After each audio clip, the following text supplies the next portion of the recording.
तो फ्रेंड्स, सबसे पहले आपको अपना मार्कशीट यानी कि एकेडमिक डॉक्यूमेंट चाहिए। तो एकेडमिक में मैंने यहाँ पर मेरा 12th का जो मार्कशीट है वो लिया है, पासिंग सर्टिफिकेट और नीचे मार्कशीट है। तो ये आपको चाहिए, मैंडेटरी रहेगा।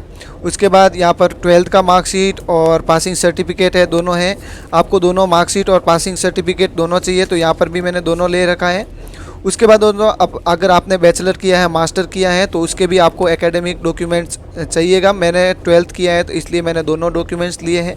उसके बाद आपको अपनी कॉलेज का ऑफ़र लेटर, तो मेरे शेरिडन कॉलेज है और शेरिडन कॉलेज का ऑफ़र लेटर है। आप कोई भी कॉलेज से हो उसका ऑफ़र लेटर आपको चाहिए।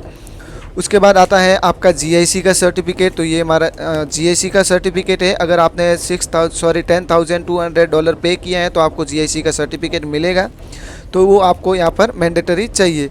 उसके बाद आपको अपना पासपोर्ट चाहिए, ये तो कॉमन है। उसके बाद अगर आपने फ़र्स्ट टर्म का फ़ीस पेमेंट कर दिया है कॉलेज का, तो उसका रिसिप्ट आपको चाहिए। तो यहाँ पर मैंने फ़र्स्ट टर्म और सेकेंड टर्म दोनों का कर दिया है, 1 ईयर का फ़ीस। तो यहाँ पर उसका फ़ीस रिसिप्ट है। उसके बाद पियर्सन टेस्ट ऑफ इंग्लिश, यहाँ पर मेरे पास स्कोर कार्ड है। अगर आपने आईटीएस और डुओलिंगो या फिर टोफेल किसी का भी एग्ज़ाम दिया है तो उसका स्कोर कार्ड आपको यहाँ पर चाहिए। तो यहाँ पर मैंने पियर्सन का दिया है, तो पियर्सन का स्कोर कार्ड आप देख सकते हैं। उसके बाद आता है आपका लिविंग सर्टिफिकेट। ये ऑप्शनल है, अगर आप चाहे तो रख सकते हैं, चाहे तो नहीं भी रख सकते हैं। उसके बाद आता है आपका ई मेडिकल सर्टिफिकेट। तो ये मेरा ई मेडिकल सर्टिफिकेट है, आप देख सकते हैं। ये आपको मैंडेटरी रहता है, ये आपको एग्ज़ाम देना पड़ता है ई मेडिकल का, मेडिकल एग्ज़ाम का। तो आपको वो ई मेडिकल का सर्टिफिकेट है वो आपको प्रोवाइड करते हैं। उसके बाद आता है एसओपी, स्टेटमेंट ऑफ पर्पस। तो ये मैंने यहाँ पर स्टेटमेंट ऑफ पर्पस लिखा है, जाने का उद्देश्य क्या है, ये भी आपको मैंडेटरी है। और वीज़ा मोस्टली इस पे ही डिपेंड करता है।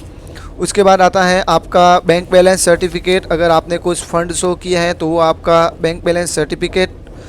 उसके बाद आता है अपने मम्मी और पापा यानी कि मॉम डैड के 2 ईयर्स के आईटीआर रिटर्न। सो ये 2 ईयर के हैं, मॉम ये मम्मी के 1 ईयर के और 2 ईयर के, और ये फादर के 1 ईयर के और 2 ईयर के।